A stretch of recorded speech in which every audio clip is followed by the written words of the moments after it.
I've spent the last 2 years paying Nanit $10 a month to tell me my baby woke up at 2 a.m. I know he woke up at 2 a.m. I was there. He was screaming. So when I found a monitor that gives me app alerts, local recording, and works without Wi-Fi, all for a one-time price and no subscription, I had questions. Specifically, what's the catch? The Eufy E21 SpaceView just dethroned my previous top pick, and I'm going to show you exactly why and compare it side by side against the #1 baby monitor brand in North America, the VTech. I'm Mark with Fathercraft. I bought this camera myself. No sponsorship, no free product. So what follows are my completely unfiltered opinions. What you need from a baby monitor changes depending on where you are in your parenting journey. In my experience, there are two main scenarios. Scenario A, first-time parents with a newborn. SIDS risk is elevated. You're nervous, and you should be. That's healthy. You want insight. How long did it take my baby to fall asleep? How many wake-ups? What time? Was that a real cry or just a sleep grunt? This is where the premium monitors shine. Nanit, Miku, Harbor, sleep tracking, breathing monitoring, app alerts at 2 a.m.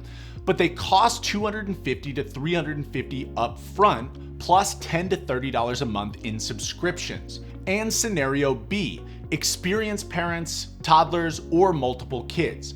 You've already been through the newborn gauntlet. You're less paranoid. You just need the basics. Can I see them? Are they awake? Are they upset? This is where basic non-Wi-Fi monitors like the VTech make sense. $85, simple, reliable, done. But what if you want some of the smart features, app alerts, recording, flexibility, without the subscription lock-in? That's where the Eufy E21 lives. 4 things that set this apart from most everything else on the market. Number 1, hybrid connectivity. It works with Wi-Fi, giving you app alerts and remote viewing from your phone. But flip a switch and it works without Wi-Fi. The camera talks directly to the parent unit. This is huge for travel. Hotel Wi-Fi notoriously hates baby monitors. If you've ever tried to connect a Nanit at a Marriott, you know the pain.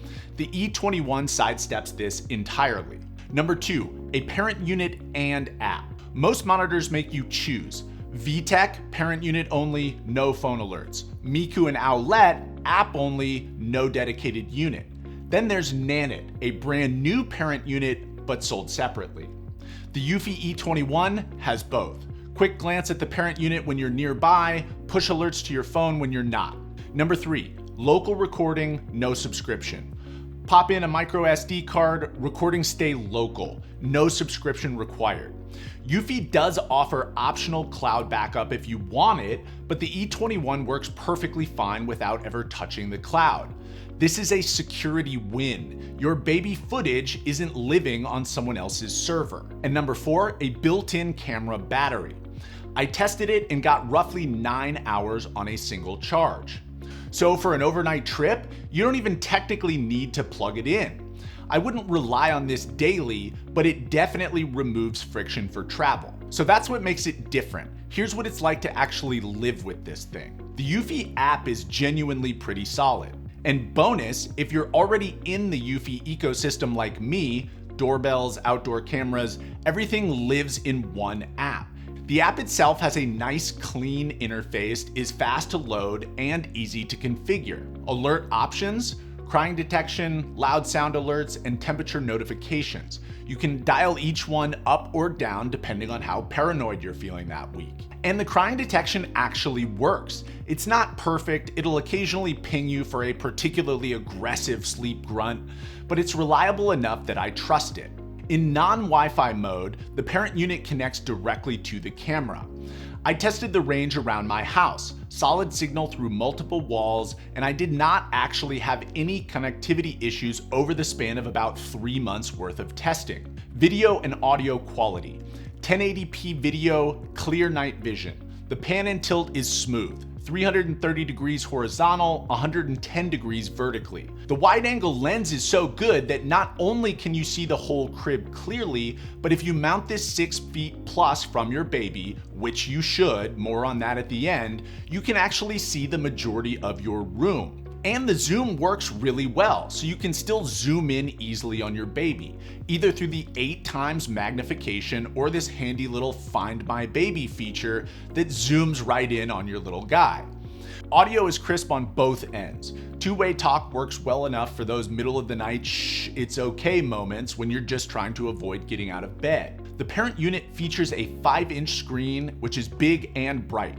The charging cradle is a nice touch. Drop it in, it charges. No fumbling with cables at 2 a.m. And battery life on the unit is solid. Now let's talk about how the Eufy stacks up against the #1 baby monitor brand in North America, the VTech. I crowned the VTech my top non-Wi-Fi baby monitor last year. Link here. So why am I reconsidering? The VTech is a great monitor. It wins on price, $85 versus $200, and motion sensing. Eufy doesn't have this. Eufy wins on app alerts, local recording, camera battery backup, and build quality. Quick note on motion sensing. In my testing, this was not a deal breaker. The Eufy's audio pickup and crying detection are sensitive enough to catch when something's happening, but I did want to call this out for those with newborns who are really focused on motion alerts. And on price, yes, the Eufy is $115 more, but if you value app alerts, local recordings, and travel flexibility, that gap is worth it. Now, as for what sucks, first, no motion sensing. VTech has it, Eufy does not. Second, $200 is $200. If you truly just need to see the baby, hear the baby, the VTech at $85 remains an excellent choice. Third, micro SD card not included. You'll need to grab one separately. Minor but annoying. It's 2026. Robots live on Mars. We can include a $12 SD card. And finally, it's important to call out that this is not a full analytics suite. If you want Nanit level sleep coaching and detailed tracking, this is not that. It's smarter than basic, but it's not premium tier data. So, what's the verdict? How should you spend your money? Buy the VTech if budget is the priority and you don't need phone alerts. Buy the Eufy if you want app alerts without a subscription, you travel, or you want local recordings without cloud nonsense. And buy the Nanit, Miku, or Harbor if you're a first-time parent with a newborn and you want full sleep analytics and/or breathing monitoring. Our best baby monitors of 2026 video is dropping soon, so subscribe so you catch the full breakdown. The Eufy isn't trying to be everything, it's trying to be enough. And for most parents past the newborn panic phase, it's exactly right. One final thing I wanted to touch on, EMF radiation. If you're concerned about this, I did a whole breakdown where I actually tested 11 popular monitors for radiation, including the VTech and the Eufy. Check that out here. The TLDR is, whatever monitor you choose, mount it 6+ feet away. With how good these cameras and their zooms are, this will not present a problem with video quality, I promise you. It provides real protection against EMF. It's worth it. Affiliate links to both the Eufy and the VTech are below. It helps support the channel at no cost to you. And hit that subscribe button. Best baby monitors of 2026 coming very soon. All right, that's it for today. Adios.